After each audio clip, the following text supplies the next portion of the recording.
This week's podcast is supported by Whitney Antiques, an antique shop in the heart of Oxfordshire, specialising in historic needlework. If you would like to know more about Whitney Antiques, check out their website at www.whitneyantiques.com. Hello and welcome back to another episode of Unearth the Past, where we delve deep into the roots of interesting individuals to uncover the hidden gems of their family history. Now, the word legend gets bandied about quite a lot these days, but today on the show we have a man that has lived up to that word in every sense. Liam Harrison is an 8-time Thai boxing world champion. He boasts an unrivaled record of 118 fights with 91 wins and an astounding 51 knockouts. Especially impressive when you consider that he has fought some of the who's who of top contenders from every corner of the world for the past 20 years. But Liam's story doesn't end there. Beyond his accomplishments in the ring, he is also the visionary behind one of the most popular coaching apps on the internet, empowering inspiring athletes worldwide. And as if that wasn't enough, Liam now travels the world imparting wisdom through seminars to eager students, leaving an indelible mark on every student he encounters. He has also ventured into the realm of fight promotion with the Hitman Fight League, further solidifying his legacy in combat sports. Join us as we embark on a journey with Liam, not only to uncover the tales of his ancestors, but also to explore the intriguing intersections between his story's past and his remarkable present. Liam Harrison, welcome to the podcast. Liam, thank you so much, by the way, for coming on my podcast. I really appreciate it. A bit nervous. Oh, no. See if I've got a family full of Jeffrey Dahmers or something. No, you haven't. You know what, right? There's not many people that I can think of that transcend a sport. I was thinking, driving here today, of people that are almost bigger than the sport, right? And that is what I see with you. Thank you, appreciate that. So I imagine when you started in leisure centres, probably years ago. I was 14 when I started. My first pro fight a week before my 15th birthday, and it was in a leisure centre at George Carnell in Manchester. So you started then at 14. Was it always Thai boxing? Because I know you're a football fan, right? He's a Leeds fan. I'm not going to tell him I'm a United fan. Oh, God. I'm off. So was it always Thai boxing? Or was there ever, another sport that was going to come in? Thai boxing was always my only combat sport. I played a lot of football, like I said. I'm a big football fan, and I played as a kid quite regular. I got to quite a decent level. What was your position? I was centre forward. I had scouts from Leeds and Barnsley watching me at one point as well. I played for Leeds City Boys. I played for a semi-professional club, Farsley Celtic. And even when I started fighting pro when I was 14, up until I was 17, 18, I was still playing for the semi-professional team. Yeah. But when I got to 17, I ended up becoming UK number one. I went to Japan to fight, and I realised that I thought, I can make something here. So I had to have a bit of a choice, and one of them had to go, and it was always going to be football, really. And I'm glad because the experiences that I've had and the life I've got to live from it. So, yeah. I imagine when you started, there weren't many people who were doing Thai boxing as a profession. Was there anybody out there like you? No. The money was terrible when I first started and stuff as well. Like now, though, some of the UK guys now are getting massive purses. There's big money at stake and stuff. I'm fighting for fucking 250 quid in working men's clubs and that, proper elite level fights in working men's club where everyone blowing smoke in your face and stuff like that when I was coming up through the ranks. When I got to my mid-20s, then my seminars took off then and stuff like that. And I didn't have to, I usually had a couple of part-time jobs just to help me tick over with money and stuff. Because like I said, even fighting at the highest level, the purses were shit. You couldn't survive off of it. Then into my mid-20s, all my seminars started coming on weekends and stuff, and then I've been doing a seminar a day actually as well. And then they took off, and I ended up going all around Europe and then America and Canada, and I've got to travel the world teaching. And then I think I was the first one to start the actual online app. Yeah. I sort of stole the market with that because everyone's been trying it since, and then I've just seen them all just fade away. I stole the market, but what I did as well, I didn't just get me on there. I went around and got loads of other fighters to come on there as well, because I'm not that arrogant where I think I know everything. I know there's other fighters that do certain things better than me, so I got them onto the app as well. So I sort of like I've stole the market basically with that. So it'll be anyone else coming along to do it. It's going to be tough when I've got so much on mine already. Everything everyone needs is just on there. So you have just set up, haven't you, your own promotion? Yeah, the Hitman Fight League it's called. Hitman Fight League. Yeah, we've only been around for a year, but it's absolutely rocketed, and yeah, we're making waves as like one of the best promotions in Europe already, just after a year. So yeah, I'm happy with how things are going with that. Going back to those early days, like you say, you were 14 when you started. I'm not going to give your age away now, right? But you've been doing it for quite a long time. Yep. Do you still get that same buzz? So I imagine, you know, with a football analogy, I remember Alex Ferguson saying once that once you kind of win one title, you don't sit back and relax, because then, you know, you're always thinking about the next, what's next, what's coming next. If you look back on your career, have you had time to sort of enjoy it, or have you always been thinking about what's next? I'm always thinking about what's next. Winning is a drug that nothing else can compare to on earth. Like when you get your hand raised after a real hard fight and you're the one who's got your hand raised, and that feeling is unrivaled. Nothing comes close to it. So I guess I'm always chasing that feeling. But yeah, I've had to have a bit of time off because I've been injured recently, and that's been shit. But I'm fighting again in June, so I can't stop thinking about it already. It's 11 weeks away still, and I can't wait. I can't wait to get back in there. And I'm getting on a bit now as well, but I still, the buzz is still the same as that first time. Every day when I walk into the gym, there's still the same buzz when I train. Every fight I have, it's still just as good as that first time I ever won. I'm not getting bored of it. Now, I looked at how many fights you'd had. You've had 118 fights. Yeah. Wow. 91 victories. Mm-hmm. After you've won your first world title, where'd you go from that? Like, because you are the best in the world, and you've been the best in the world 8 times. I can't think of another sports person, you know, who has done that. That is unbelievable. I was just obsessed with it. Yeah, I was obsessed. When I were at school, I had my first pro fight when I was just a week before my 15th birthday. So I went to obviously at school at the time and stuff, and I was just sat in lessons. I was paying no attention whatsoever to what were happening. I was just daydreaming about fighting. I just could not stop thinking about it. That's all I were ever doing. I was looking at the teacher, and I'm looking at him, and I'm not paying attention. In my head, I'm like slipping and punching. Sat there, and she goes, "What are you doing, Liam?" I went, "Oh, sorry, I don't know." But that's how obsessed I was. I was just sat there, and I'm thinking, "I'm gonna do this in my next fight." And he's like, "Are you paying attention?" I'm like, "Nope, not one bit. Sorry." But yeah, and that's how it was. Like when I won my first world title, I think I was 18 or 19 in Italy against a real tough Italian fighter. And I beat him, and I stopped him in round 4. Yeah. And they all started throwing bottles at me when I went ring, all Italians. Because what he did was, I stopped him with leg kicks, and he turned his back. And the referee should have waved it off, but he didn't. So I just ran over and booted him up his ass. And all the Italians started throwing bottles at me when I was in ring. But yeah, that was my first win. And then to go over into someone's backyard and do it as well, that was just such a buzz when he came out to the ring, and everyone was cheering for him, and then everyone was like booing me and stuff. I loved it. And again, like that rush that I got from that, or like, oh, won a world title, we're not stopping here. Let's see what else we can do. Now, I know you're still going. I know you've got a fight coming up this year, and you're going to keep fighting. Looking back on your career, what do you want your legacy to be?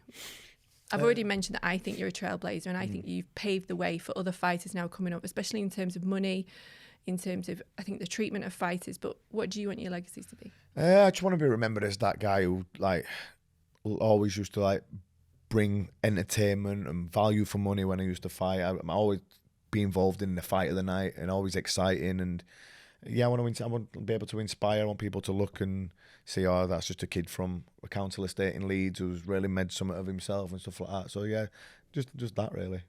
Was there anyone else in your family, by the way, that was like how did you? My cousin Andy's 5 times world champion. So he was the one who actually brought me to the gym when I was 14. He said, oh, when I was 13, when I started.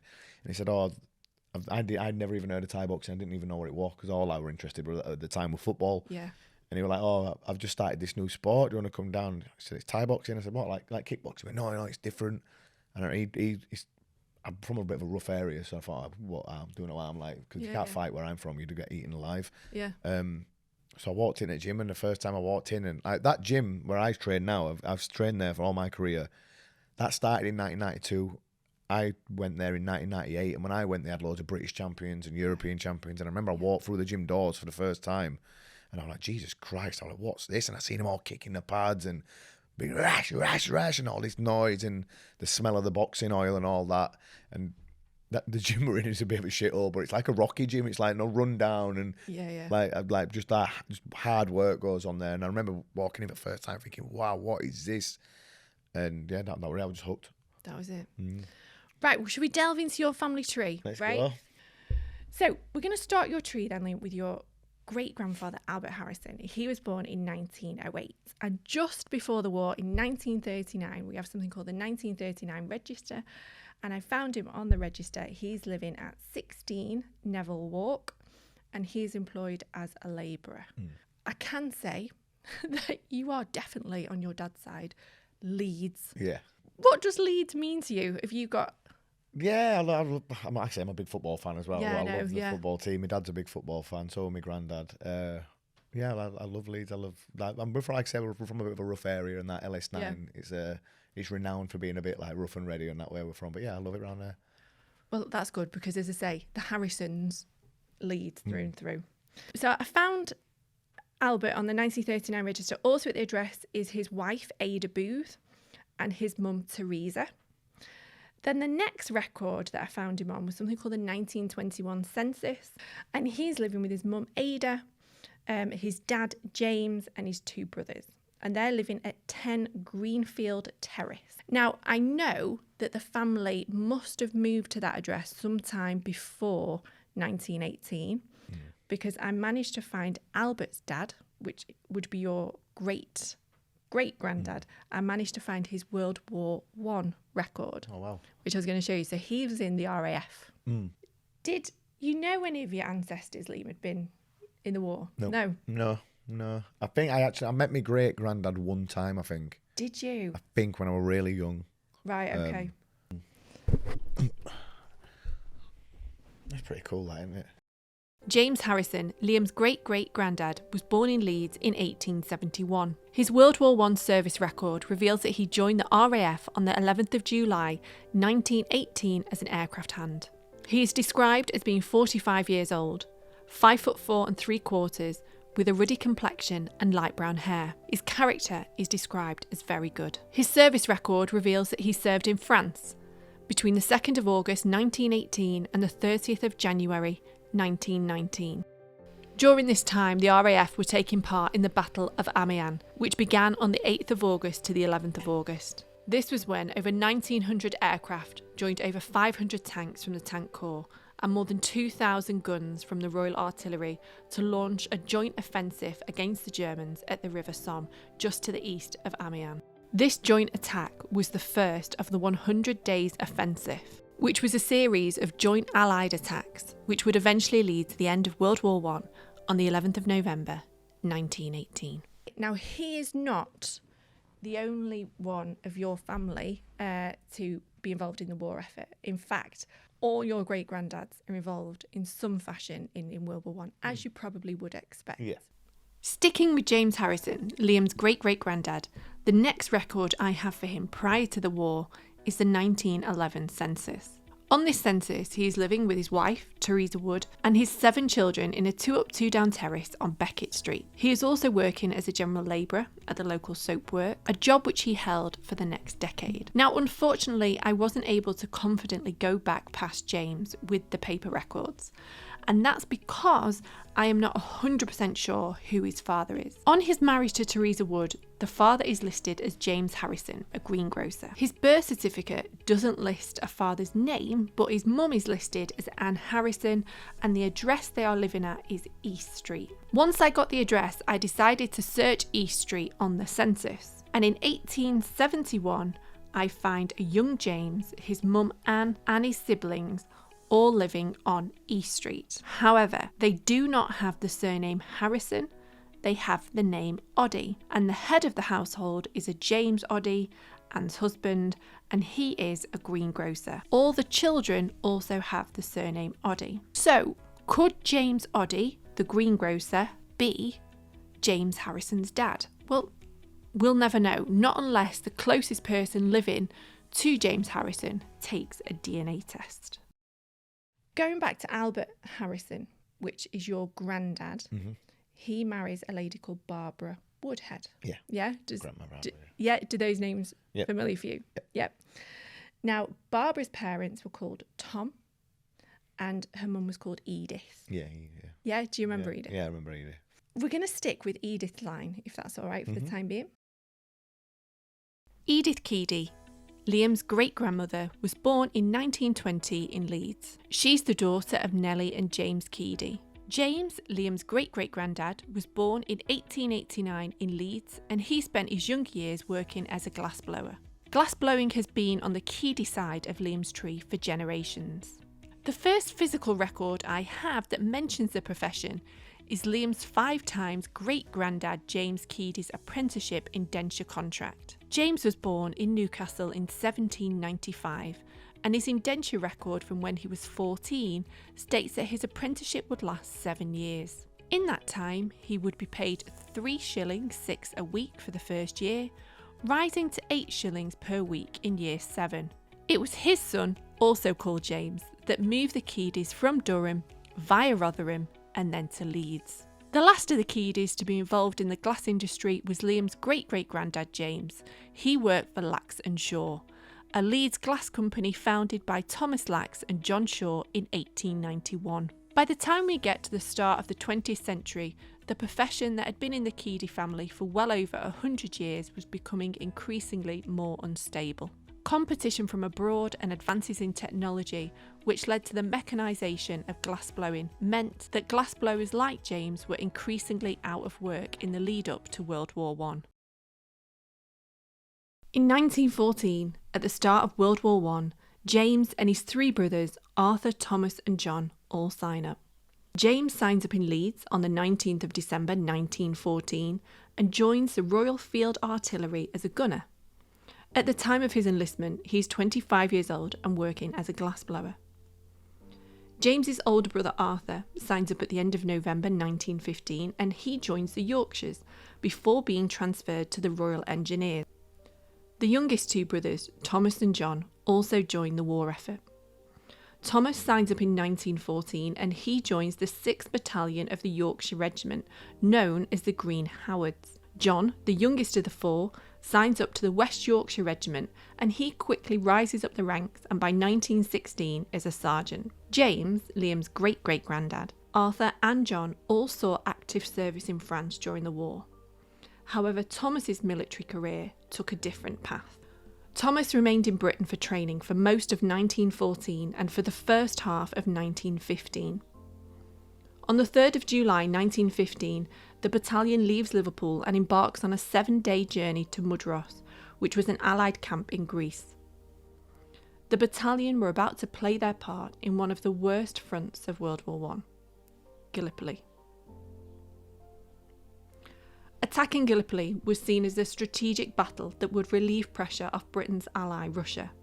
It would also mean that Allied ships would be able to pass through the Dardanelles and take Turkey out of the war. On the 6th of August, Thomas and his comrades were on a landing craft heading to Silver Bay. This would be his first experience of combat. The boat reaches the shore sometime after 10 o'clock in the evening. As they disembark, the Turkish troops are raining bullets at them. The order was given not to fire. Instead, they were to charge with their bayonets. Private Mick Mordew stated, "It was like facing certain death, but our regiment, who were the first to land, never faltered." Thomas and his regiment continued fighting. At 3 o'clock on the 21st of August, the battalion attacked enemy trenches just south of Hill 50. Several men were killed and injured. The following day, at 10 o'clock in the evening, the Yorkshires made their way back to the beach. Missing from the group was Thomas. He was officially declared missing on the 22nd of August 1915. 8 months later, this was changed to killed in action. He was 24 years old. His body was never recovered, but he does have a memorial plaque in Gallipoli. The battle in Gallipoli was seen as a military disaster, with huge losses on both sides. The fighting would last for 10 months, 3 weeks and 2 days before the troops were eventually evacuated. While news was filtering back home that Thomas had been officially killed in action, James, Liam's great-great-grandfather, and his 2 brothers, Arthur and John, were fighting in France. Arthur and James were on the front line with their respective regiments. The youngest of the 4 brothers, John, had arrived in France in the February of 1916. John was part of the 17th Battalion of the West Yorkshire Regiment. While fighting with the battalion on the 13th of April, he was shot twice by a sniper and was fatally wounded. Both James and Arthur survived the war, although Arthur does receive treatment in hospital in 1916 because he is exposed to a gas attack. So out of the 4 lads, 2 are killed, 1's injured. The poor mum, I guess. Bless her. I have got a newspaper article if you want to see it. Oh, yeah, please. I'll just let you have a look at that. Men who have fallen. That's pretty cool, isn't it? Well, not the fact that he got shot in his head. I know pretty what you cool, mean. yeah, but yeah. Yeah, I said that before. I just read that part. He was shot in the head. Twice. By a sniper, yeah. Your great-great-granddad, James Keedy. Do you want to see a picture of him? Yeah. I'm trying to picture in my head who I think he looks like in family, but I can't really tell. How old will he have been there then? He looks quite dapper, doesn't he, though? Yeah, he does, yeah. Looks like It's like something off of Peaky Blinders or something. Yeah. Bang this flat cap on his head. Before we move on from the Woodhead Keedy side of the tree, I just want to talk a little bit about Liam's great-great-granddad, Tom Woodhead, who was married to Elsie Rawnsley. Tom was born in 1893 in Leeds, and he was a coal miner, as was his dad. In the August of 1914, he marries Elsie, and then he joins the war effort as a driver in the Royal Field Artillery. Although he survives the war, while on active service at the end of the war, he catches pneumonia, which sadly proved fatal. He died on the 21st of February 1919 in Leeds, and he is buried in Hare Hills Cemetery. So he was involved in the war effort. While he was serving, he caught pneumonia, and then he sadly passed away. Shit, it? Yeah. Got through the war and then... That's it, got through the war. Got taken down by pneumonia. You'd be gutted, wouldn't you? You'd be Get home for a medic and then boom, dead. You would be fuming though, wouldn't you, if you got through all the war and all the fighting and then pneumonia took you? Now going to go a step back to his dad, to your great-great-great-grandfather, and he was called John William Woodhead. I have got a picture of your 3 times great-grandmother, Sarah Jane Ross. She is married to John William Woodhead, who we've just spoke about. Would you like to see a picture of her? Yeah, please. Bloody hell. Oh, they didn't have the looks on that side of the family, did they? Jesus Christ.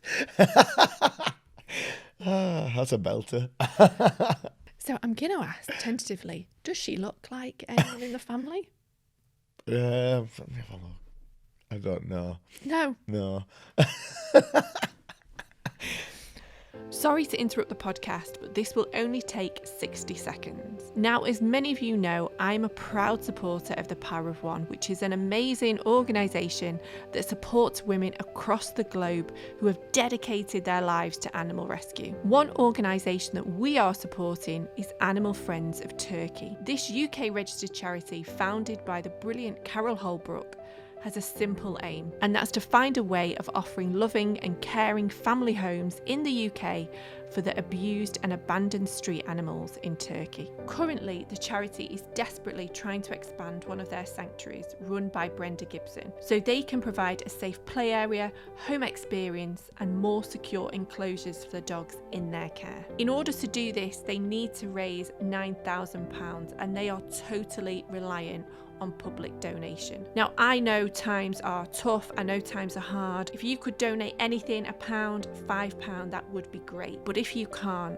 and I know I say this all the time, please just spread the word about this remarkable organisation. All the details about the organisation, the Power of One, and the charity Animal Friends of Turkey can be found in the podcast description.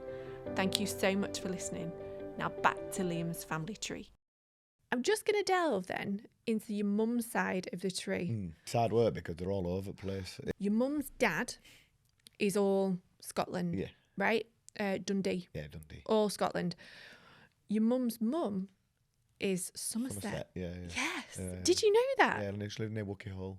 Yes. Yeah. So the whole family is from Wookey. I didn't even know this was a place, right? Are you from Somerset? Do you know Wookey? It's lovely, isn't it? Yeah, it's beautiful. Have you been? Yeah, but when my grandma, her sister had a big farm down there. Right. So yeah, we went down and stayed for a while, like a week or so. On farm, it was beautiful. So your grandmother was Molly Cox. Yeah. Yeah. Her dad, your great granddad, was a gentleman called Harold James Cox, and he was born in 1907 in Wookey Hall, as we just mentioned, in Somerset. He was a papermaker. I think that's literally all they did in that village. He was a papermaker. His wife was called Agnes Maud Stock, and Henry was one of 12 children born to 12. Honestly, to your great-great-grandparents, Adolphus Frederick Cox and Harriet Chambers. Pretty cool names, aren't they? Adolphus. Adolphus. Isn't that amazing? Yeah. How do you spell that? Adolphus. I'm not sure if you have kids, but if you're going to have kids, I feel you should carry this on. Adolphus. Adolphus. I don't think I'd get away with that one. No, if I'm honest, yeah, you'll probably end up single. But I managed to find Adolphus Cox. I managed to find his obituary in the newspaper. He died in 1939. I know a bit about him. So he was a papermaker. He loved cricket. He was pretty good at playing cricket. He was a real pillar of the community. He was part of the Methodist Church. And he had a keen interest, quote, in all village affairs. Has that surprised you? Yeah, How, a little like, bit, yeah. To be fair, I don't know much about my grandma's side of that family and stuff like Okay. that. So, yeah. Adolphus's parents were called Henry Cox and Anne Allen. The Allens were the only members of Liam's Wookey ancestors not to be involved in papermaking. Anne's father was called Samuel, and her mum was called Charlotte, and these would be Liam's 4 times great-grandparents. The Allens owned a beer house called the New Inn. The Beer House Act of 1830 enabled any ratepayer to brew and sell beer if they acquired a licence for 2 guineas. Beer houses had their hours restricted on a Sunday, and I think it's fair to say that Samuel didn't always stick to the rules. He was caught twice by PC Little, once at 4 o'clock on a Sunday with drinkers on the premises, where he was fined £1 and costs, and on another Sunday he was caught again by PC Little, this time with 3 neighbours drinking in the pub at 11:35 in the morning, and he was fined £2 and costs. The Allen family left the New Inn sometime in the late 1870s. In 1880, some servants of a local man named Frederick Downing were travelling home when they found Samuel's body slumped on the bank of a brook. Samuel was alive and made some groaning noises, and as he tried to get up, he fell into the brook, hitting his head in the process. He was pronounced dead at the scene, and his body was taken back to the New Inn, where his inquest was held. Your great-granddad, Harold James Cox, he was married to a lady called Agnes Maud Stock, and she was born in 1908. Her dad was called Henry William Stock, and her mum was called Agnes May Foote. Right? And I'm going to come back to her in a minute. Now, I managed to research the Stock side of your family tree back 7 generations. Wow. To the 1680s, to the time of Isaac Newton, and to the founding of Pennsylvania. So your 7 times great-grandfather is a gentleman called Israel Stock. They've got pretty cool names, haven't they? Like these names. Do you know what? It beats like John, doesn't it? Yeah, like yeah. 50 million like John. I like the name Israel. That's a good name. That. Yeah, Israel, Adolphus.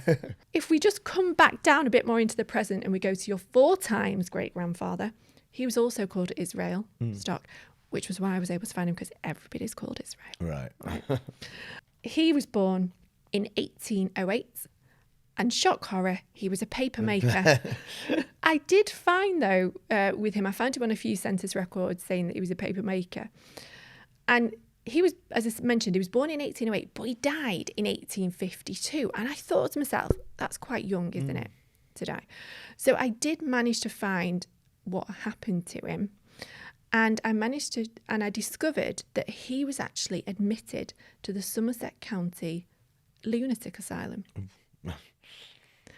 Now, I don't want to say, does it run in the family? But I've been waiting for this part, yeah. But I thought it's got to come out somewhere. It's got to come from somewhere where everyone's insane at this end of the family now. It doesn't say why, no? No, it doesn't say why. But I would be interested in that. But I do know that he dies there. Right. So he dies there. I'm pretty sure, I've done a bit of research, I'm pretty sure this is a proper sort of lunatic asylum. Some asylums also doubled up as hospitals. Yeah, but it's not proper where all the crazies go. Well, you said, didn't you? You wanted a bit of crazy in your family, yeah. I'd say it's got to come from somewhere, so. Yeah, but, you know, as I say, I think it might have come from him. Yeah. But I don't know why he's admitted, but I do know that he does die in there the year later. Now, I mentioned Agnes May Foote a short while ago, and she was born in 1870. Her parents were Thomas Reed Foote and Sarah Ann Brindley. I've got a picture of Thomas Reed Foote, if you'd like to see it. Yeah. It's a fantastic image of him. So this is Thomas Reed Foote with his son and his wife, Sarah Ann Brindley, who I'm going to come on to in a minute. Looks like a mystical wizard. He does. He does, doesn't he? Yeah. He looks like something out of Harry Potter. So, who's that then? So, okay, that's his son, Yeah. who's in the war, and that is his wife, Sarah Ann Brindley. Yeah. She's quite an important character within the village, and I found a whole article dedicated to her life. So it turns out that she lived to 91. Good innings. Good innings, yeah. Back then as well. Always worth making a note of when people life expectancy. And she was a midwife in the Victorian period, which again is somewhat unusual, you know, to have an ancestor that's a midwife. And there's just a tiny picture of her which you can't really see outside a house, getting some nice flowers. She looks like my grandma. Proper. Wow. Yeah, really. Wow, they're like twins. Yeah, it's proper. Looks like a. If you didn't tell me and you give me that, I'd look at that and go, that's my grandma. Did you think, I know obviously nobody knows what to expect in the family tree, but I searched everybody and it just seems, Liam, right, your family tree is full of really decent, hard-working people. I wasn't sure what to expect. I sort of expected that from my grandma's side, like. Yeah. I didn't expect them to all be papermakers, like, but it can't be a very exciting life for any of them. But yeah, I thought there might be some crazies running around somewhere. Or Did you? Yeah. But just a decent family who I think just worked I'm out. just buzzing now. There were no like Ted Bundy running around or anything like that. So I'm quite happy. I was gutted. I was like, oh, give us a murderer. Yeah. I always ask my guests one question, right, before you go, and that's this. If you could have dinner tonight with anybody who's no longer with us, right, it can be in your family tree or whatever, tonight, who would it be and why, and what would you cook them? That lady you pulled up, if she looked funny, I'd like to sit down and chat with her. Yeah, but she were a character. Your great grandmother. Yeah. I like that. We don't think it really matter what I'd cook her because it looked like she'd eat it anyway, didn't it? Yeah, but, she looked like a nice lady, didn't she? Yeah. To be fair, as well, like some of them, the geezers, like the brothers who were in the war. Yeah. One of them would be a good one to sit down with. And Liam, it's been a bloody pleasure, honestly. Thank you, we're interested. You are great. Come back anytime. Thank you. Yeah, thanks, mate. Nice. Thank you. So that is it for this week's podcast. I'd like to say a huge thank you to my brilliant guest, Liam Harrison. I would also like to thank Whitney Antiques for supporting this podcast, and also Sam from The Power of One. I couldn't make this podcast without you guys, so thank you very much.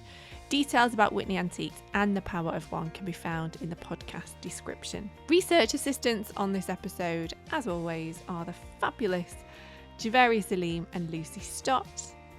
And a huge thank you to every single one of you that listens to this podcast, that downloads it, likes it, subscribes it, whatever you do nowadays. Thank you so much. We were in the top 5 again this week on the Apple Hobbies podcast chart. So thank you for that.